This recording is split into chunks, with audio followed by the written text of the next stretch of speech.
한번 따라 하시길 바랍니다. 얼마를 내고 계십니까? 얼마를 내고 계십니까? 오늘 은혜 나누고자 할 말씀 제목입니다. 여러분이 갖고 있는 것들 중에 값을 치르지 않는 것이 하나도 없을 것입니다. 설령 선물로 받았다 할지라도 누군가가 그 값을 지불해 주었기 때문에 여러분이 그것을 갖고 있는 것이죠. 만약 여러분이 값을 치르지 않고 무언가를 여러분의 것으로 삼는다면 여러분은 절도범이 되는 거예요.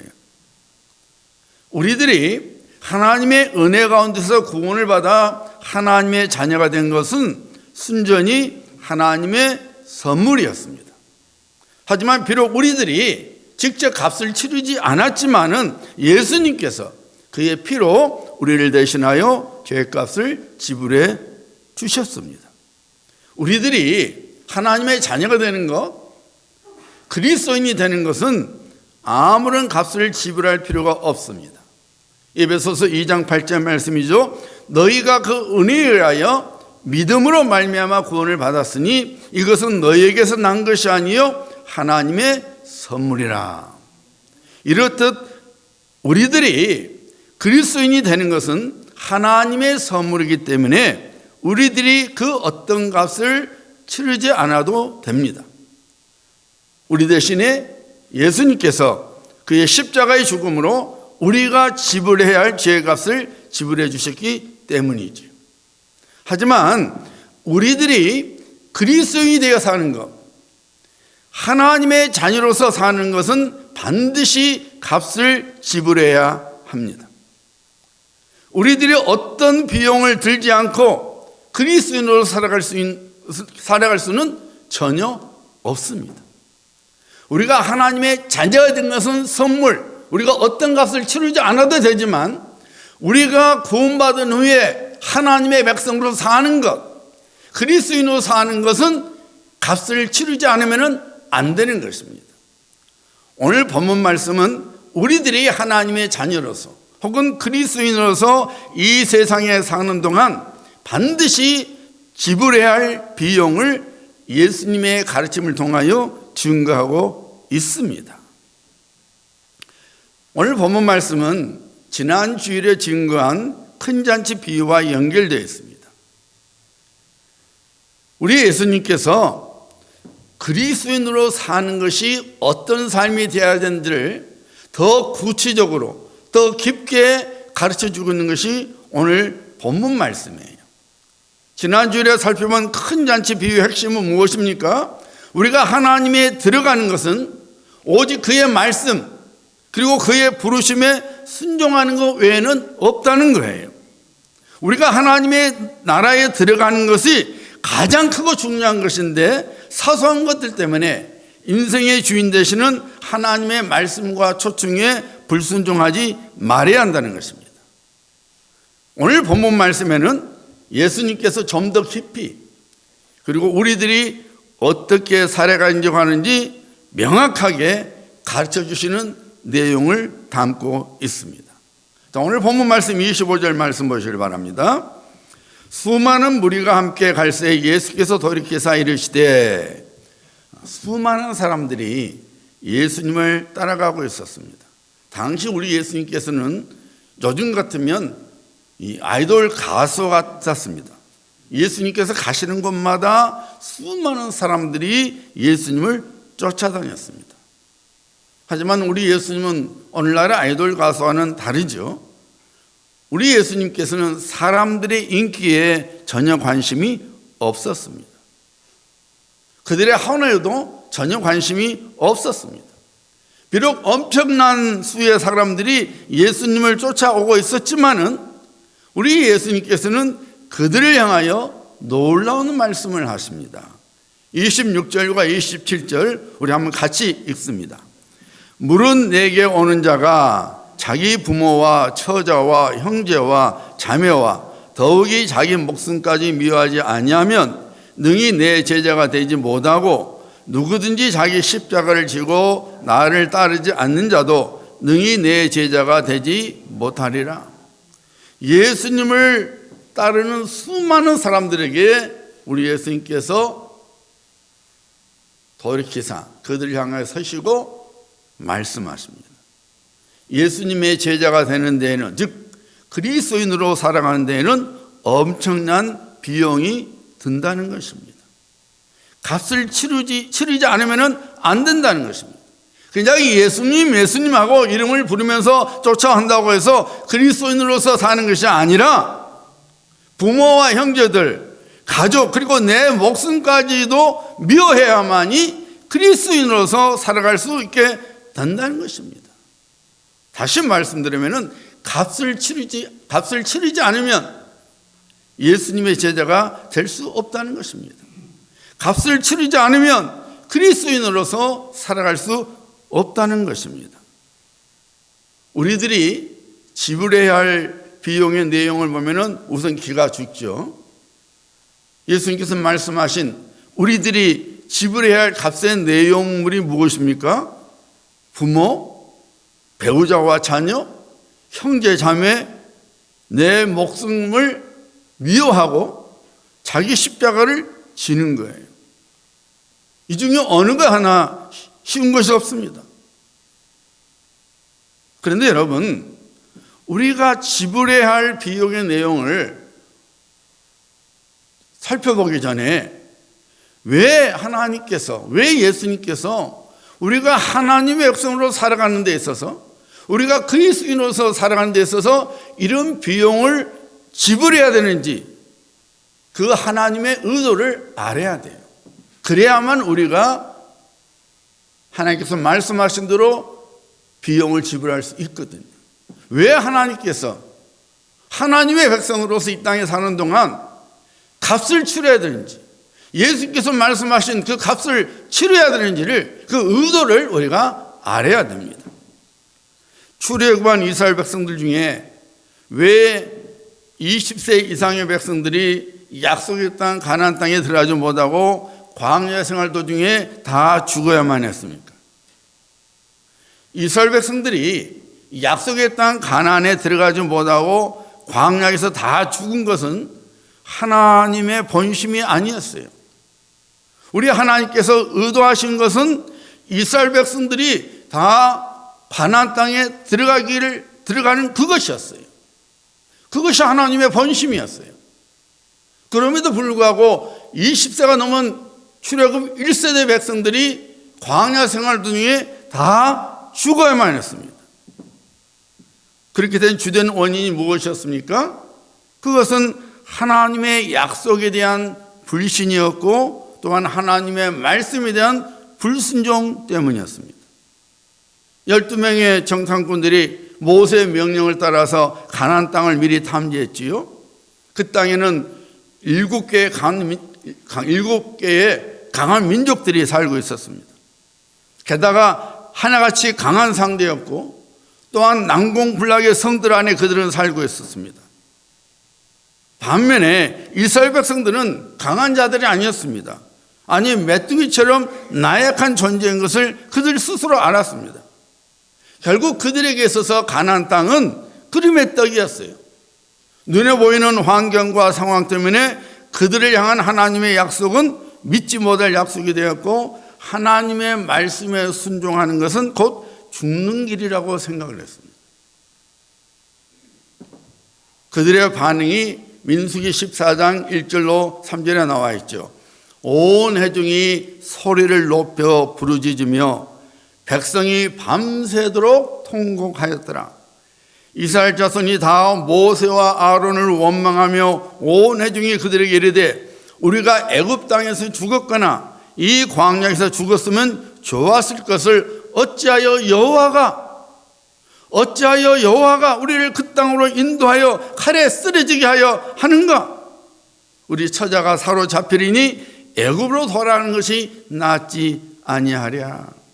여러분, 이스라엘 백성들의 불평과 원망의 소리 잘 들어보세요. 여호와가 우리를 그 땅으로, 가나안 땅으로 인도하여 칼에 쓰러지게 하려 하는가? 우리 처자가 사로잡히리니 애굽으로 돌아가는 것이 낫지 아니하랴. 하나님께서 이스라엘 백성들에게 복을 주시기 위하여 약속의 땅 가나안 땅으로 드리고자 하는데 이스라엘 백성들은 뭐라 그래요? 하나님께서 그 땅에서 우리를 죽이시려고 보내시는 거야? 우리 처자식이 다 죽게 생겼네. 그럴 바에야 애굽으로 가자. 여러분, 이런 불평과 원망이 하나님의 진노를 가져왔고, 결과적으로 그들은 광야 생활을 40년 동안 해야 했을 뿐만 아니라 약속의 기업을 받지 못한 채 광야에서 모두 다 죽어야만 했습니다. 하나님께서 이스라엘 백성들에게 분명히 약속하셨습니다. 어떤 약속입니까? 출애굽의 약속입니다. 그리고 하나님께서 약속하신 대로 애굽으로부터 그들을 꺼내 주셨습니다. 그리고 또한 약속하셨죠. 그들이 밟는 곳마다 그들의 기업으로 주시겠다고 약속하셨습니다. 그리고 우리가 잘 아는 대로 이 약속은 나중에 여호수아를 통해서 그들에게 이루어지게 하셨습니다.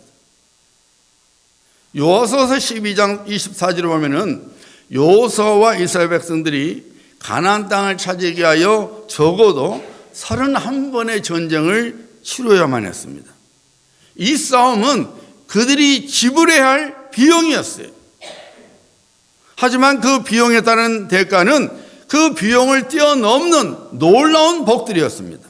우리가 잘 아는 대로 가나안 땅이 그들에게 기업으로 주어졌습니다. 우리들이 이런 하나님의 인도하심을 이해할 수 있는 일화가 있어요. 어느 분이 이런 이야기를 나눴어요. 어느 5명의 가족이 폭스바겐 작자네요.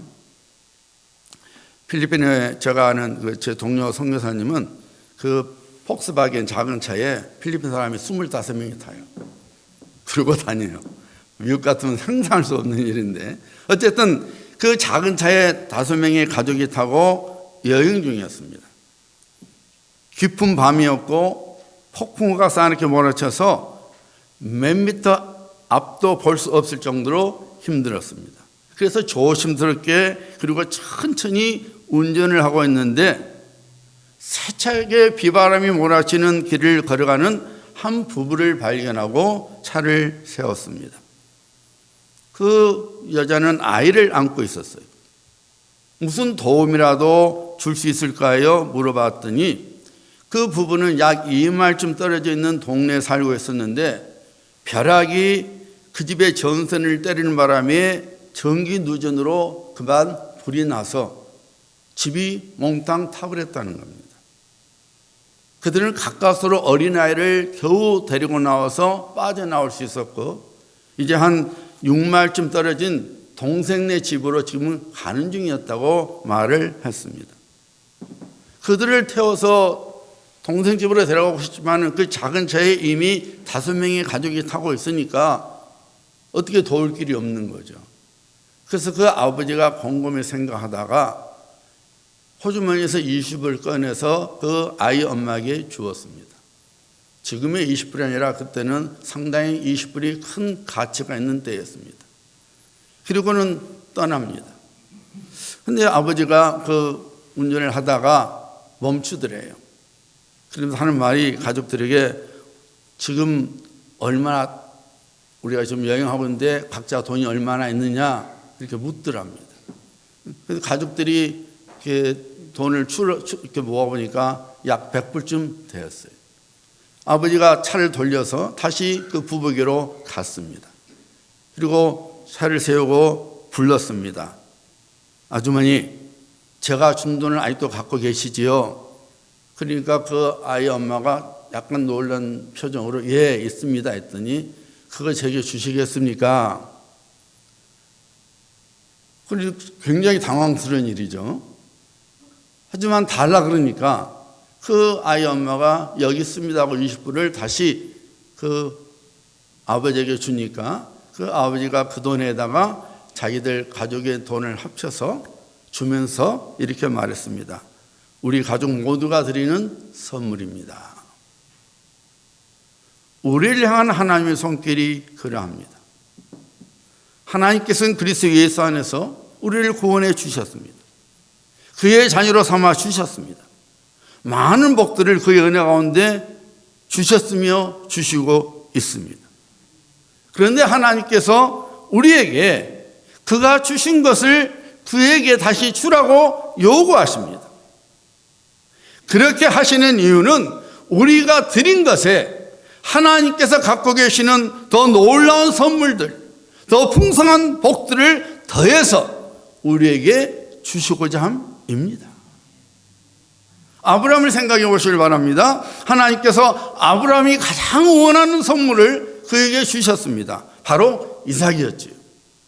아브라함이 하나님께로부터 받은 복들 중에 가장 귀하고 소중하며 그리고 양보할 수 없는 복은 바로 독자 이삭이었습니다.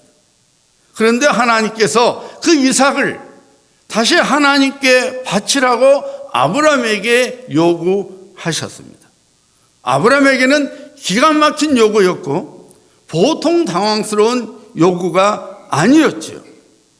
하지만 아브라함은 하나님의 말씀에 순종하여 이삭을 하나님께 드리고자 했습니다. 하지만 하나님께서는 이미 이삭을 대신할 제물을 준비해 두셨습니다. 그리고 놀라운 복을 선포하시죠. 이렇게 선포하죠. 창세기 22장입니다. 여호와께서 이르시기를 내가 나를 가리켜 맹세하노니, 하나님께서 아브라함에게 얼마나 확신을 주고 싶은지 하나님께서 당신 자신한테 맹세한다는 거예요. 내가 나에게 맹세하노니 네가 이같이 행하여 네 아들 네 독자도 아끼지 아니하였은즉 내가 네게 큰 복을 주고 네 씨가 크게 번성하여 하늘의 별과 같고 바닷가의 모래 같게 하리니 네 씨가 그 대적의 성문을 차지하리라.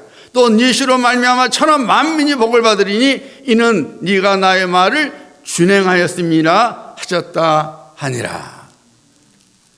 하나님께서 이 복을 아브라함에게 주시려고 아브라함아 독자 이삭을 내게 제물로 바치라고 요구하셨던 거예요. 무언가를 뺏으려고 요구하신 것이 아니라 우리에게 더 풍성한 복을 주시려고, 더 아름다운 복들을 주시려고 우리에게 주신 것을 줘볼래? 하고 요구하시는 거예요. 하나님께서 이스라엘 백성들을 애굽의 압제로부터 건져내 주셨습니다. 그리고 가나안 땅으로 인도하셨습니다. 그들에게 풍성한 복을 주시기 위함이었어요. 그런데 가나안 땅을 차지하기 위하여 이스라엘 백성들이 대가를 지불해야만 했습니다. 비용을 지불해야만 했습니다. 그것은 그곳에 살고 있는 민족들과 싸워야만 했습니다. 땅을 차지하기 위한 싸움을 해야만 했습니다. 문제는 그 싸움이 눈에 보이게, 육신의 눈에 보이기에 결코 쉬운 싸움이 아니었어요. 대단히 어려운 싸움이요, 위험한 싸움이었습니다. 그래서 그들이 밤새 통곡하며 울부짖었던 내용이 무엇이었습니까? 우리 처자식이 죽게 생겼다였습니다. 분명히 하나님께서 그들에게 그들이 밟는 땅을 그들의 기업으로 주겠다고 약속하셨어요. 그런데 이스라엘 백성들은 하나님의 약속을 차지하기 위한 대가를 지불하기를 거절한 것이죠. 애굽은 우리가 구원을 받기 전의 삶을 의미합니다. 그때 우리는 죄의 노예로 살았습니다. 영적으로 죽은 자가 되어서 장래 소망이 전혀 없었습니다. 그런 우리에게 예수 그리스도께서 찾아와 주셨습니다. 죄의 애굽으로부터 우리를 꺼내 주셨습니다. 옛삶으로부터 건져내 주셔서 가나안 땅에 새로운 삶을 살게 하셨습니다. 우리에게 약속된 가나안 땅은 물질적인 땅이 아니라 영적 현실입니다. 어떤 영적 가나안 땅입니까? 모든 일에 우리를 사랑하시는 하나님으로 말미암아 넉넉히 이기는 삶을 말합니다. 낙심하지 않는 삶입니다. 그리스도의 사랑이 강권하는 삶입니다. 환난 가운데서 위로가 가득하고 기쁨이 넘치는 삶입니다. 아무것도 염려하지 않고 항상 성령 안에서 기도하며 무엇을 하든지 말이나 일이나 다 주 예수 이름으로 하고 그를 힘입어 하나님 아버지께 감사하는 삶입니다. 우리가 구하는 것보다 더 많은 것으로 채워지는 삶입니다. 어려움을 만나지만은 피할 길을 갖게 되는 삶입니다. 이것이 그리스도 예수 안에서 우리에게 주어진 영적 가나안 땅의 삶이에요. 하나님의 다스림을 받는 삶이에요. 우리들이 이런 하나님의 다스림 속에서 이런 삶을 살아가도록 주님께서 우리에게 요구하시는 것들이 있습니다. 바로 그것이 오늘 본문 말씀 내용이에요. 다시 말씀드리면은 우리가 주님께 드리는 것은 주님께서 그것을 통해서 더 풍성한 복들을, 더 아름다운 복들을 우리에게 주시려고 요구하시는 거예요. 자, 본문 말씀 26절 이제 보시길 바랍니다. 우리가 무엇을 하나님께 드려야 되는지 한번 보도록 합니다. 물은 내게 오는 자는, 예수님을 믿는 자는 그 말입니다. 그리스도인으로서 사는 것은 그 말이에요. 자기 부모와 처자와 형제와 자매와 더욱이 자기 목숨까지 미워하지 아니하면 능히 내 제자가 되지 못하고. 내 제자가 되지 못한다 그랬죠. 오늘 많은 사람들이 제자하면은 하나님께 특별히 헌신된 사람인 줄 압니다. 아닙니다. 초대교회에서 그리스도인을 가리켜서 제자라고 불렀어요. 그래서 여러분이 사복음서에 보면은 예수님을 믿고 쫓는 사람을 가리켜서 제자라고 호칭한 반면에 예수님을 믿지 않고 자기 호기심 속에서 어떤 자기 이익을 위해서 쫓는 사람을 가리켜서 무리라고 호칭하고 있습니다. 사도행전에도 예수 그리스도를 믿는 사람을 제자라고 말하고 있어요. 오늘날 어떤 사람, 많은 성도들이 제자하면은 특별히 헌신된 사람.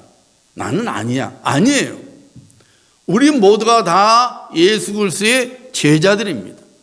그리스도 안에서 구원받은 하나님의 백성은 다 제자입니다.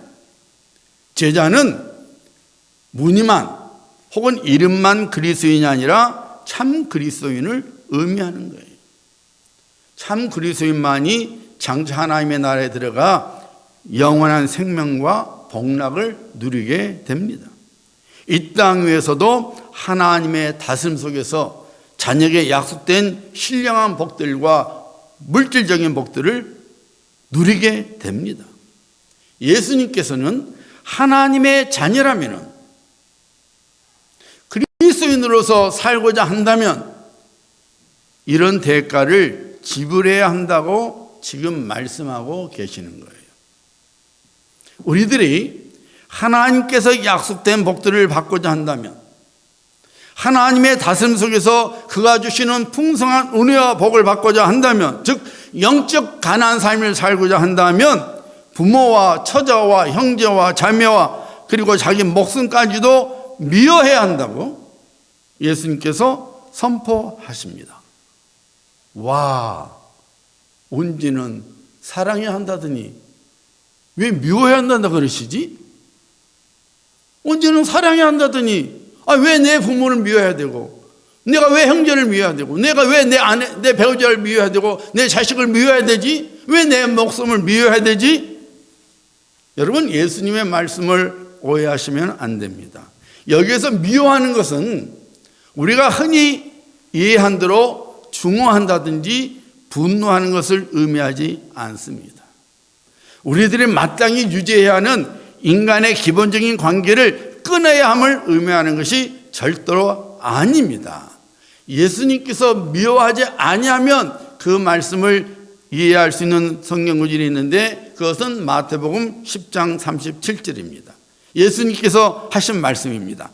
아버지나 어머니를 나보다 더 사랑하는 자는 내게 합당하지 아니하고 아들이나 딸을 나보다 더 사랑하는 자도 내게 합당하지 아니하며, 이렇게 나옵니다. 결국 예수님께서 말씀하신 미워하지 아니하면 그것은 무슨 말이냐면 중화한다든지 분노하란 말 아니라 덜 사랑하지 아니하면 그 말이에요. 나보다 덜 사랑하면 그 말이에요.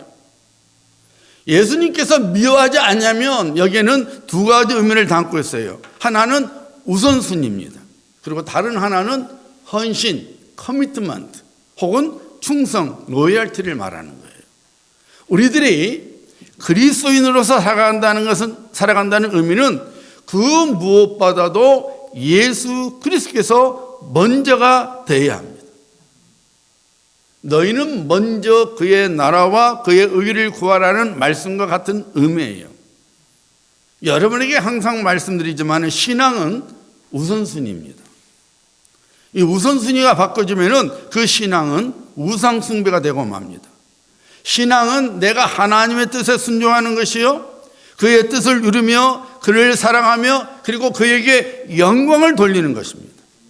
만약 반대로 내 뜻대로 내 이기심을 위하여 그리고 나의 영광을 위하여 하나님을 믿는다면 그것은 결국 하나님을 나를 위해 이용하는 우상숭배가 되는 것입니다.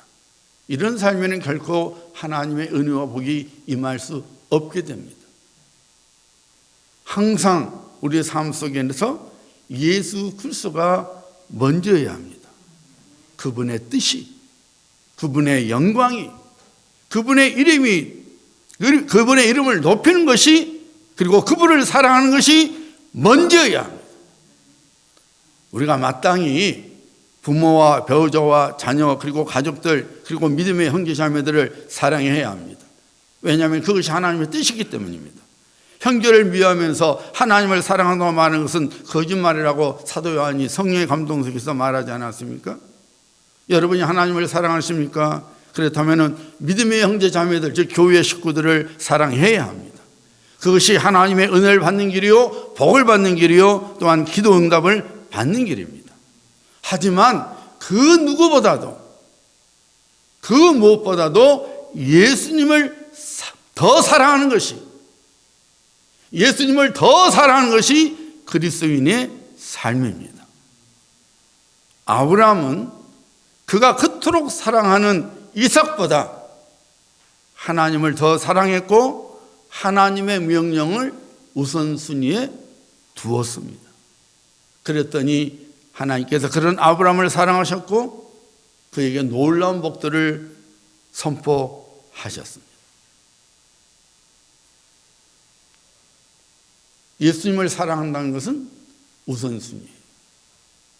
또 하나 예수님께서 말씀하신 미워하지 않으면 또 하나의 의미는 예수 그리스도께 헌신하는 삶이 되어야 한다는 것입니다. 여러분, 영어의 커미트먼트, 이 커미트먼트의 뜻이 뭐냐면은 나의 시간과 나의 노력을 다 바쳐서 누군가에게 전념하는 것을 의미하는 거예요. 내가 누군가에게 커밋하는 것은 내 모든 시간, 내 모든 노력, 내가 가진 모든 것으로 그분을 위하여, 그 사람을 위하여 전력을 다하는 것, 그것이 커미트먼트예요. 혹은 절대로 깨지지 않는 약속을 그 사람에게 주는 것이 커미트먼트예요. 그리스도인으로 살아가는 것은 내가 하나님께로부터 받기만 하는 삶이 아닙니다. 응석바지가 되어서 내가 원하는 것을 때를 써서 내 욕심과 욕구를 채우는 삶이 아닙니다. 오히려 나를 그의 자녀로 삼아주신 목적, 나를 그의 일꾼으로 불러주신 목적을 깨닫고 그 부르심과 내게 맡겨준 일에 내 삶으로 헌신하는 삶이 그리스도인으로서 살아가는 삶입니다. 예수님께서 요구하시는 제자의 삶이요, 우리가 지불해야 할 비용입니다. 에스더가 자신이 왕후가 된 것이 동족의 구원을 위한 하나님의 뜻인 것을 알고 나서 그는 죽으면 죽으리라의 헌신을 보여주었습니다. 에스더는 자기 목숨보다 하나님의 뜻을 더 사랑했습니다. 그리고 그녀의 모든 것을 하나님의 뜻을 위하여 드렸습니다. 하나님께서 그녀의 커미트먼트에, 헌신에 복을 선포하셨죠. 모든 유다인들이 구원을 받았을 뿐만 아니라 에스더를 향한 왕의 총애가 회복되게 하셨습니다. 사랑하는 성도님들, 우리들 중에 자녀가 잘못되도록 내 사랑과 내 노력과 내 물질을 투자하는 사람은 단 한 사람도 없습니다. 내 자녀가 엉망진창의 삶을 살아가도록 우리가 줄 수 있는 가장 좋은 것들로서 자녀들을 양육하는 사람은 단 한 사람도 없습니다. 우리가 부모로서 줄 수 있는 가장 큰 사랑, 가장 좋은 것들, 그리고 가장 소중한 것들을 자녀에게 주는 것은 온전히 자녀의 행복과 안녕을 위해서입니다. 마찬가지입니다. 하나님 아버지께서 우리를 위해 가장 소중한 독생자 예수 그리스도를 십자가 위에서 죽게 하셨습니다. 또한 우리를 위하여 두 분의 능력으로 예수님을 다시 살리셔서 죽음의 권세를 철저하게 부서뜨렸습니다. 아직 완전한 나라, 하나님의 나라가 임하지는 않았지만은 우리 예수님께서 이 땅에 다시 오실 때에 하나님 나라가 완성이 되죠. 하지만 이미 하나님의 나라가 우리의 삶 속에 임하여서 우리 모두 다 하나님의 다스림 속에서 살아가게 하고 있습니다. 하나님의 나라가 완전한 하나님의 나라는 임하지 않았지만은 그럼에도 불구하고 이미 하나님의 나라가 예수님을 통하여 이 땅에 임했기 때문에 우리에게는 예수 그리스도 이름의 권세가 주어졌어요. 믿는 자에게 주어지는 권세가 주었어요. 믿는 자에게는 이런 표적이 따르니 내 이름으로 너희가 귀신을 쫓아내고 새 방언을 말하고 배움을 집어도 해를 입지 않냐고 예수 그리스도로 병든 자에게 손을 얹즉 나으리라. 우리에게 놀라운 권세를 주신 거예요. 하나님께서 이스라엘 백성들에게 약속의 땅에 들어가면 그들을 대적할 민족들이 없게 하리라 약속하시지 않았습니다. 저절로 약속의 땅이 기업이 되게 하리라고 약속하지 않으셨어요. 하나님께서는 대적이 있을지라도 다른 위험들이 있을지라도 그들과 함께 하시며 그 땅을 기업으로 받도록 보호하시며 도와주시겠노라고 약속하셨어요. 그런데 이스라엘 백성들은 눈앞의 현실과 상황에 두려워하여 하나님보다는 그들을 더 사랑하고 말았던 것입니다. 하나님의 약속의 말씀을 믿기보다는 그들의 육신의 눈과 판단을 믿었습니다. 하나님의 복을 차지하기 위하여 어떤 헌신과 충성을 보이지 않았습니다. 결국 그들은 하나님의 복을 차지해 주어진 채 광야에서 다 죽고 말았습니다. 사랑하는 성도님들, 우리 모두는 이스라엘 백성들의 전철을 밟지 말아야 합니다. 불평과 원망 속에서 낙심과 두려움의 포로가 되어 살아가는 광야 생활로부터 벗어나야 합니다. 대신에 하나님의 다스림 속에 살아가는 가나안 땅의 삶을 살아가야 합니다. 이를 위해서 우리가 반드시 그리고 마땅히 지불해야 할 비용, 대가를 지불하는 것을 두려워하거나 망설이지 말아야 합니다. 우리들이 하나님의 자녀로서 살아가는 동안 장애물들이 있습니다. 우리들을 두렵게 하는 어려움들과 문제들이 있습니다. 도저히 나의 힘으로 어찌해 볼 수 없는 안악자손 같은 방해물이 있습니다. 여리고성이 있습니다. 하지만 여러분 잊지 말아야 합니다. 우리 인생 속에 성령께서 함께해 하십니다. 이 모든 것들 능히 대적하여 이길 수 있는 힘을 우리에게 주십니다. 모든 것을 합력하여 선을 이루시는 하나님의 사랑과 은혜가 우리 인생 속에 흐르고 있습니다. 능히 피할 길을 주시는 하나님의 보호하심과 인도하심이 우리에게 있습니다. 이것이 우리를 위한 약속이에요. 하나님께서 영적 가나안 삶을 살 수 있도록 우리에게 주셨는데 여기에는 문제도 있고 장애물도 있습니다. 그러나 하나님이 약속하십니다. 내가 너와 함께 하리라. 내가 너를 붙들리라. 내가 비록 어려움을 만날지라도 거기에 내가 함께 있으마. 모든 일을 합력하여 내 구원을 이룰 테니 염려하지 말라고 하나님 말씀하십니다. 약속하십니다. 그러므로 우리는 그 무엇보다도 그 누구보다도 이 약속의 말씀을 믿고 하나님을 더 사랑해야 합니다. 하나님의 뜻과 목적이 먼저가 되어야 합니다. 하나님의 뜻에 온전히 커미트먼트, 헌신해야 합니다. 그러면 여리고성이 반드시 무너집니다. 그러면 하나님의 약속을 말씀대로 원수들이 우리의 밥이 됩니다. 하나님께서 약속하신 모든 신령한 복들과 이 땅의 약속의 복들이 우리에게 부어지게 됩니다. 믿으시면 아멘. 지금 여러분들은 그리스도인으로서 얼마만큼 대가를 치르고 계십니까? 얼마를 내고 계셔요? 여러분이 지금 하나님의 백성으로서 사는 동안 예수님을 믿는 사람으로서 그리스도인으로서 살아가고 계시는데 얼마를 내고 계셔요? 예수님을 믿는 사람입니까? 하나님의 다스림 속에서 영적 가난의 삶을 살고자 하십니까? 하나님의 뜻이, 하나님의 선한 일이, 그리고 하나님 사랑과 섬김이 먼저입니다. 그리고 헌신과 충성의 비용을 지불해야 합니다. 이런 성도님들이 되셔서 자녀에게 약속된 하나님의 모든 복들을 차지하시는 성도님들 되시기를 예수 그리스도의 이름으로 축복합니다.